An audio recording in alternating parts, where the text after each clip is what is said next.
오늘 점심은 어떤 메뉴를 드셨나요? 저는 김치볶음밥을 먹었는데요. 자코리아에서 남녀 직장인을 대상으로 한 설문조사 결과에 따르면 점심 메뉴로 가장 많이 먹는 메뉴는 1위가 백반, 2위는 김치찌개였습니다.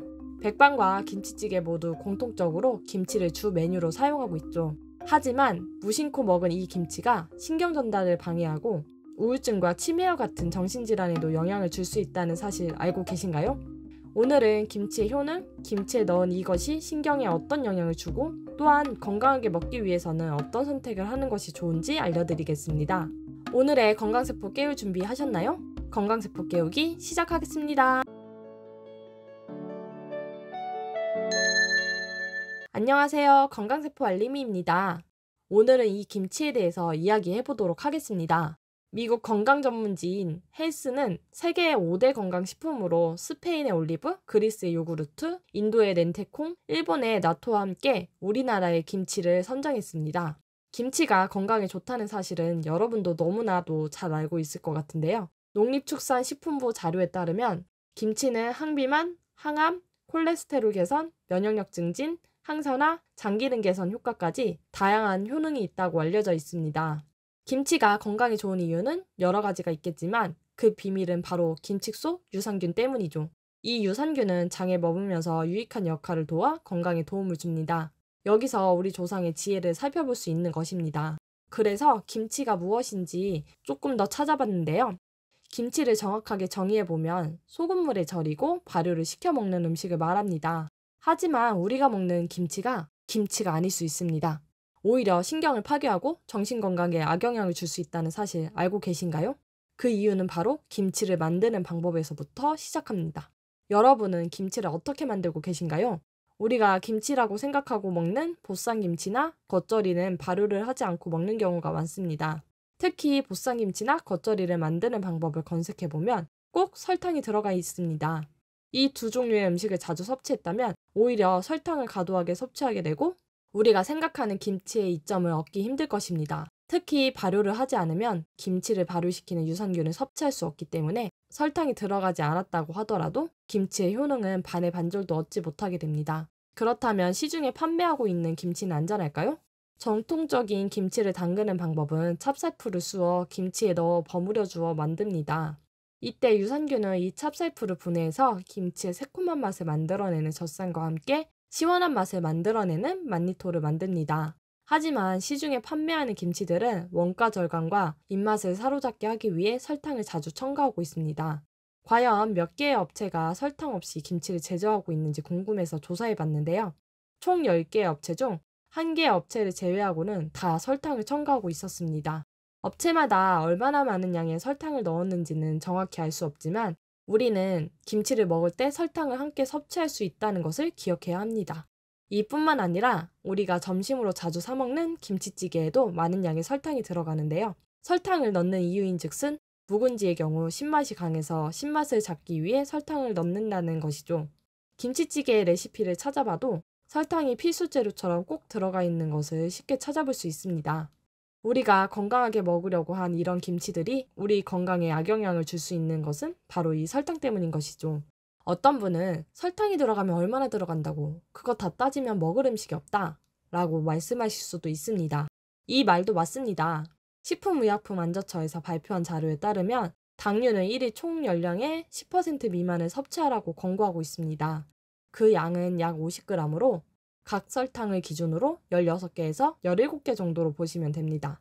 다행스럽게도 2021년 국민건강영양조사 결과에 따르면 한국인은 WHO 권고 기준 미만으로 섭취하는 것으로 보고되었습니다. 하지만 우리가 설탕이 들어가 있는지 알고 먹는 것과 모르고 생각 없이 먹다가 질병에 얻는 것은 다른 이야기이기 때문에 다음 이야기까지 주의 깊게 들어보시면 반드시 도움이 될 겁니다. 그렇다면 이 설탕이 어떤 문제를 가지길래 뇌 신경에 영향을 주고 심지어 우울증과 치매를 유발하는지 궁금하실 텐데요. 바로 장내미생물 때문입니다. 갑자기 뇌신경 이야기를 하다가 장내미생물이 나와서 당황스러울 수도 있을 텐데요. 저는 장내축 이론으로 이 현상을 설명드리고자 합니다. 이 장내축 이론은 바로 2000여 년 전부터 시작합니다. 의학의 아버지로 알려진 히포크라테스가 모든 병은 장에서 시작한다 라는 유명한 말을 남겼죠. 왜 장이 뇌와 연결된다고 이야기하는 것일까요? 그것은 바로 장내미생물의 역할 때문입니다. 우리 몸에는 수조 개의 장내미생물이 서식하고 있습니다. 알려진 정보로는 수조에서 수백 조까지 있다고도 합니다. 이런 장내미생물은 다양한 유전 정보를 가지고 있기 때문에 사람이 할 수 없는 기능을 돕는 역할을 합니다. 그래서 우리가 건강한 장내미생물 균형을 가질 때 건강을 유지할 수 있습니다. 하지만 우리가 설탕을 과도하게 섭취하게 되면 우리 장에서 건강한 역할을 하는 유익균이 먹을 수 있는 먹이가 사라지게 됩니다. 그러다 보면 장내미생물의 전체 군집이 변화하게 되죠. 또한 우리 몸을 보호하는 면역세포는 장의 약 70%가 존재하는데요. 이 면역세포는 장내미생물들과 긴밀한 소통을 하면서 건강을 유지해줍니다. 하지만 과도한 설탕 섭취는 오히려 유해균의 성장을 촉진하여 장벽과 면역세포를 자극하여 전신의 낮은 수준의 염증 물질을 계속해서 만들어내게 됩니다. 이 염증 물질은 뇌까지 이동하게 되어 결국 뇌신경을 파괴하는 역할을 하는 것이죠. 또한 유익균들은 우리 몸에 신호 전달을 하는 신경 전달 물질을 만드는데요. 대표적으로 행복 호르몬이라고 불리는 세로토닌을 만들고 있습니다. 이 세로토닌은 장에서 약 90%가 생성되는데요. 유해균이 증가되어 이 세로토닌을 생성하는 미생물 수가 급감하게 되면 행복을 누리게 하는 신호가 약해지면서 우울증이 올 수 있게 되는 것입니다. 이로 인해 인지장애나 우울증과 같은 뇌질환이 유발되게 되는 것이죠. 심지어 치매까지 유발될 수도 있다고 알려져 있습니다.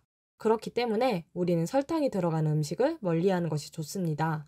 점심에 자주 먹는 김치찌개 이외에도 제육볶음이나 돈가스, 비빔국수 등에도 설탕이 많이 들어가 있는 대표 음식이므로 가끔씩 별미로만 드시는 것이 우리 정신 건강을 위해서라도 도움이 될 수 있습니다. 그렇다면 어떻게 김치를 먹어야 건강하게 먹을 수 있을까요? 첫째, 원재료명 확인하기. 김치를 구매하실 때는 꼭 원재료명을 참고하세요. 설탕, 정제당, 물엿, 결정과당 등 당류는 다양한 용어로 써 있으니 그런 성분이 들어가 있지 않는 제품을 고르시는 것이 좋습니다. 나는 집에서 담가서 먹어서 설탕을 안 넣어 하시는 분들도 방심하다가는 설탕 김치를 먹을 수도 있습니다. 김치를 담글 때 사용하는 매실액이나 액젓 등과 같은 양념에도 종종 설탕이 들어가 있는 경우가 있습니다. 그러므로 건강하게 섭취하고 싶다면 이런 류의 양념에 설탕이 들어가 있지 않은지 확인이 필요합니다. 둘째, 40일 정도 발효된 후 섭취하기. 김치는 발효 전에 산소를 좋아하는 잡균들이 많지만 발효가 시작되면 유산균이 번식하기 시작하면서 잡균들이 사라지고 유산균이 증가하게 됩니다. 약 40일 정도 발효되었을 때 유산균 수가 가장 높다고 알려져 있습니다. 김치 냉장고에서 김치를 꺼내 먹을 때 시원한 맛이 난다고 느껴질 때가 있는데요. 바로 김치에 만니톨이라는 성분이 생성되어서 나타나는 현상입니다. 이때가 가장 유산균이 풍부하고 맛이 좋을 때이므로 김치는 적당히 발효한 후에 섭취하는 것이 좋습니다. 유산균은 공기에 노출되면 급격히 줄어들기 때문에 잘 밀폐해서 보관하는 것이 중요합니다. 그래서 김치통을 보면 종종 공기를 빼주는 장치가 들어가 있는 경우가 많은데 이 장치는 공기를 빼주어 유산균을 죽게 하는 것을 예방하게 하는 장치라고 보시면 됩니다. 이 유산균은 장내 유익한 미생물의 역할도 하니 잘 발효시켜 섭취한다면 장 건강에 도움을 받을 수 있습니다. 셋째, 김치찌개는 집에서 조리해 먹기. 식당에서 맛있는 음식을 제공하기 위해 대부분 설탕을 사용하고 있습니다. 그렇기 때문에 집에서 조리해서 먹는 것으로도 설탕 섭취량을 줄이는 데 도움이 됩니다. 하지만 집에서 조리할 때 김치만 넣으면 허전한 맛이 날 수 있는데요. 이때 자연스러운 단맛을 내는 양파를 넣어보세요. 양파의 단맛은 매운맛을 나게 하는 유황 화합물이 분해되어 설탕보다 50배나 단맛을 내는 프로필 머카탄이라는 물질을 생성합니다. 양파의 단맛으로 부족할 때는 다시마를 넣어보세요. 다시마에는 글루탐산이라는 성분이 들어있어 감칠맛을 낸다고 알려져 있습니다. 표고버섯에 구안일산도 감칠맛의 한 종류로 알려져 있으니 함께 넣으면 감칠맛도 살리고 이 재료들은 유익균의 먹이가 되는 식이섬유가 풍부합니다.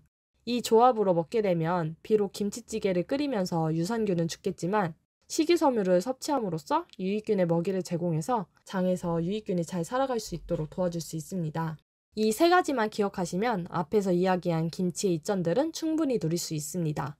오늘 이야기 어떠셨나요? 김치에 대한 생각을 재정립하는 데 도움이 되셨을까 기대해봅니다. 오늘 영상이 도움이 되셨다면 소중한 분께 영상을 공유해주세요. 구독과 좋아요, 댓글은 좋은 영상 제작에 도움이 됩니다. 나와 내 건강을 위해 이 영상을 열심히 시청하신 분들 모두 건강하고 행복한 하루 되시길 응원합니다. 그럼 전 더 유익한 내용으로 다시 찾아뵙겠습니다. 오늘도 행복한 하루 되세요.